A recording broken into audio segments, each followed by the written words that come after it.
अस्सलाम वालेकुम viewers, I am Hina Mahjabeen. I hope you all will be fine. आज मैं आपके साथ शेयर करने वाली हूँ MGT 101 फिनेंशियल अकाउंटिंग की GTP नंबर 1 का आइडिया सोल्यूशन।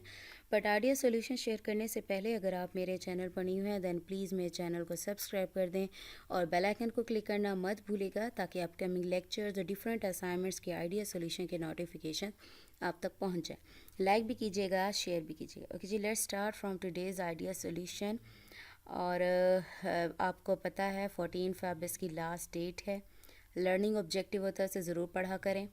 ओके, GDP जो क्वेश्चन है, a machine was bought on 1 April 2021 for 120,000 by the XYZ company ने ख़रीदी थी। The estimated useful life of this machine was determined by an expert value as 5 years. यानी उसकी अगर देखा जाए उसकी जो कॉस्ट है वो हमारे पास 120,000 है और एस्टिमेटेड जो लाइफ है 5 ईयर्स है। At the end of year customer invoice of 18,000 confirm to be uncollectable. यानी इतने की ली थी और अभी भी 18,000 रिमेनिंग है। The company closes the books of accounts on 31 December each year. ज़रा नोटिस करें, हमारे जो क्वेश्चन में भी ये चीज़ होगी। 1 अप्रैल को ली थी और क्लोजिंग जब होती है वो 31 दिसंबर को होती है ईच ईयर। तो उसमें क्या है, क्लोज़ करते हैं account. It is the policy, अब पॉलिसी है कंपनी की to charge the depreciation on all non current assets on the basis of use. यानी यूज़ किया उसी बेस पर करते हैं। The accountant of business ignored, ये हमारा क्वेश्चन का आंसर भी है थर्ड वाले का। The accountant of business ignored to account for the provision of depreciation in the financial statements at the end of the year 2021 which produced misleading results। Accountant ने क्या कर दिया, उससे इग्नोर हो गया। ठीक है ना, अकाउंट जो डिपार्टमेंट था उसको उन्होंने बताना था कि इस तरीके से जो भी था उसने अकाउंट में डालना था प्रोविजन डेप्रिसिएशन, जो कि कंपनी की पॉलिसी थी, लेकिन उसने नहीं किया जिसकी वजह से मिसलीडिंग रिजल्ट्स है। As a result profit shown in the income statement at the end of year 2021 is 560,000। यानी उसका जो प्रॉफिट है वो इतना बना। अब जो क्वेश्चंस है हमारे, which amount of provision for depreciation should be presented as an expense in the income statement for the period ended on 2021। ये याद रखें, एंडेड ऑन 2021 पर क्या हुआ, जबकि हमारा जो चीज़ ली थी उसने वो क्या थी, 1 अप्रैल को ली थी। तो फर्स्ट तो हम डेप्रिशिएशन फाइंड करेंगे। डेप्रिशिएशन के लिए ये 305 याद रखना है। इसके लिए करते हैं, डेप्रिशिएशन को सर्च कर लेते हैं।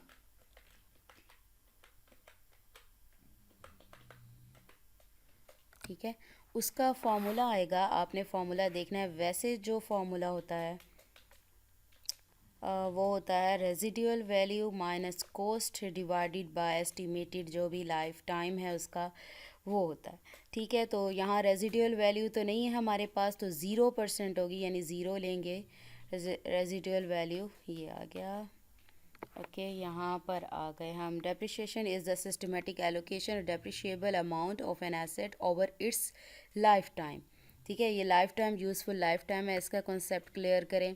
और यहाँ पर फॉर्मूला ये रहा।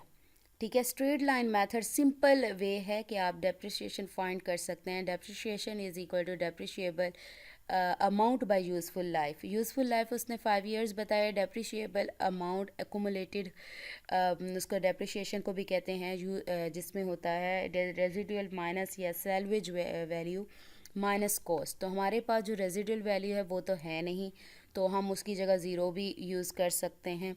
तो इसमें क्या करेंगे, आपके पास जो मेन कॉस्ट है उसको डिवाइड कर देंगे एस्टिमेटेड। अब मेन कॉस्ट क्या थी, 120,000 थी, और लाइफ जो एस्टिमेटेड बताई थी उसने 5 ईयर्स बताई थी। और याद रखना है, यहाँ मैंने हाईलाइट किया है for the end period ended 2021, जो कि दिसंबर को हुआ है, और जब ली थी उसने वो क्या था, अप्रैल था 2021। कॉस्ट हमारे पास ये आगे 120,000, एस्टिमेटेड लाइफ बताई है 5 ईयर्स। डेप्रिशिएशन क्या होती है, residual value minus cost divided by useful life, वो हमारे पास है नहीं रेजिडुअल, तो हमारी जो डेप्रिशिएबल जो अमाउंट होगी वो हमारे पास 120,000 डिवाइडेड बाय 5 आ जाएगा। जब इसको डिवाइड करते हो तो आपके पास आता है 24,000। अब मैंने ये 9/12 क्यों राइट किया है? चलें जी, ये बताएं 1 ईयर में एनुअल जो होता है, अगर क्लोजिंग वगैरह हो रही है तो उसमें कितने मंथ्स होते हैं? 12 होते हैं। और उसने कहा था year at the year for the period ended 2021, जबकि ये स्टार्ट हुआ 1 अप्रैल 2021 से। जब अप्रैल से दिसंबर 31 दिसंबर को क्लोजिंग हो रही है, तो अप्रैल से आप जब काउंट करते हैं कितने मंथ्स बनते हैं? 12 टोटल मंथ्स होते हैं, उसमें से अप्रैल से दिसंबर तक कितने मंथ्स बनते हैं? वो बनेंगे 9 अप्रैल, ठीक है, मई, जून, जुलाई, अगस्त, सितंबर, अक्टूबर, नवंबर, दिसंबर। ठीक है, ये आपके पास हो गए 9 मंथ्स, यानी 9 आउट ऑफ 12, यानी टोटल 12 मंथ्स होते हैं, उसमें से 9th मंथ हमने ले लिया, अप्रैल था हमारे पास। तो इन दोनों को मल्टीप्लाई करो और डिवाइड 20 कर दो, तो आपके पास आ जाएगा 18,000। ये आपने निकाली डेप्रिशिएबल, जो भी आपने निकाला था डेप्रिशिएशन निकाल ली। अब नेक्स्ट हमारा जो क्वेश्चन था, नेक्स्ट हमारे पास क्वेश्चन है, which amount of net book value of machine should be presented as asset in the balance sheet as on 31 December 2021। तो नेट बुक वैल्यू आपने निकालनी है। आप इंटरनेट से देख लें, नेट बुक वैल्यू का जो फार्मूला है वो देख लें, या हैंड आउट्स में आपको मिलता है, आप वहाँ से देख लें। उसका जो फार्मूला होता है वो हमारे पास होता है कोस्ट, ये होता है कोस्ट माइनस डेप्रिशिएशन। जो आपने निकाली है कोस्ट क्या थी 120,000, माइनस ये जो आंसर निकला है डेप्रिशिएशन का वो है 180,000 का। तो दोनों को माइनस करें तो आपके पास जो अमाउंट है वो नेट बुक वैल्यू, जो कि असल में रिकॉर्ड होनी चाहिए थी।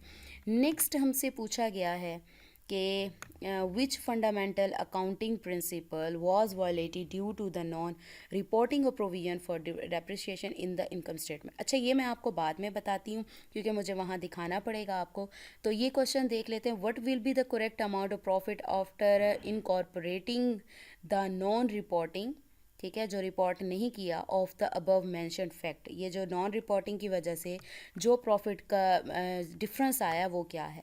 तो प्रॉफिट का जो डिफरेंस निकालना है वो आपने इस तरह से निकालना है, टोटल अमाउंट, ठीक है, जितना प्रॉफिट आया है माइनस जो डेप्रिसिएशन था वो माइनस कर दो। ये यहाँ पर लास्ट में उसने बताया था कि इतने का प्रॉफिट आ गया है एज अ रिज़ल्ट, ठीक है। As a result profit shown in the income statement at the end of year 2021 is 560,000। तो इसमें से माइनस कर दो जो डेप्रिशिएशन या फिर जो कस्टमर इनवॉइस बनी है उसको कर दो।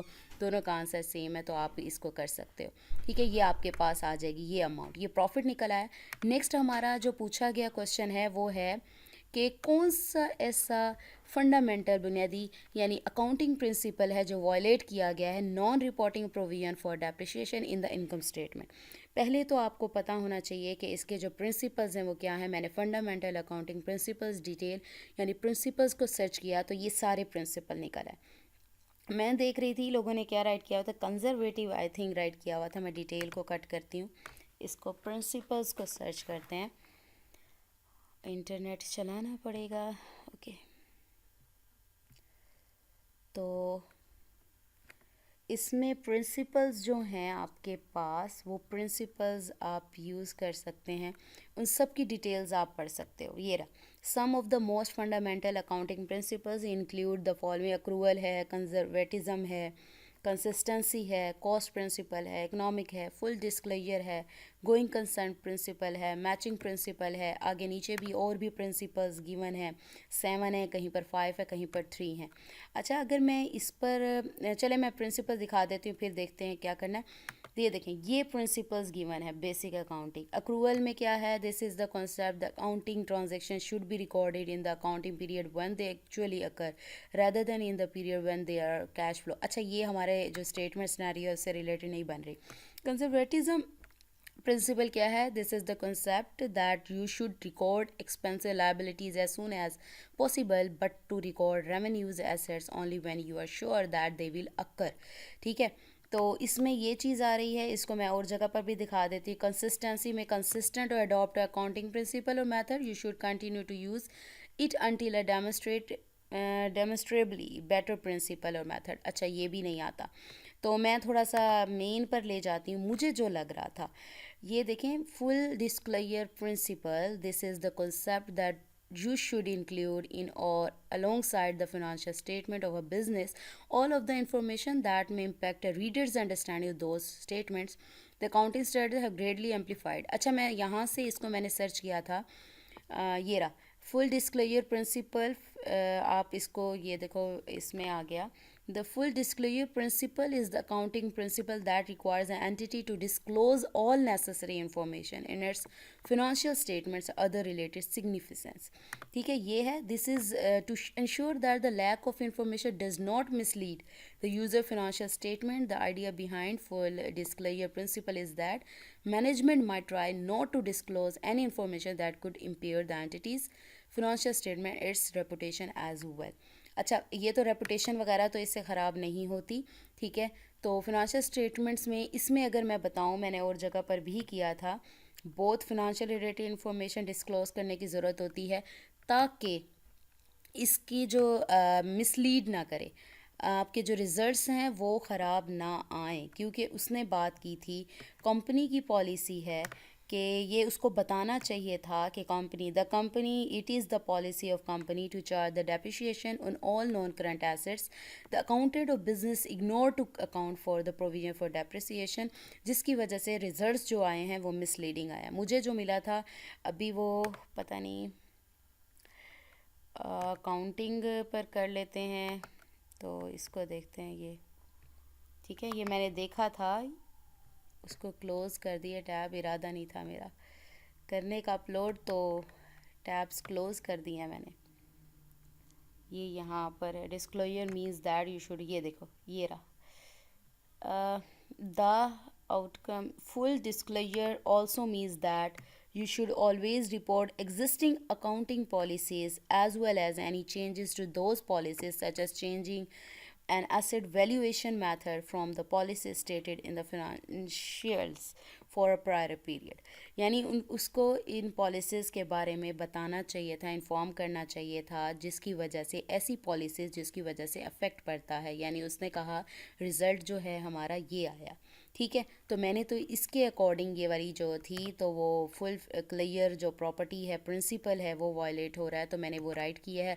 आप इसको खुद वेरीफाई कर लीजिएगा, मैंने दिखा दिया कि मैंने क्यों किया ऐसे यूज़, ठीक है।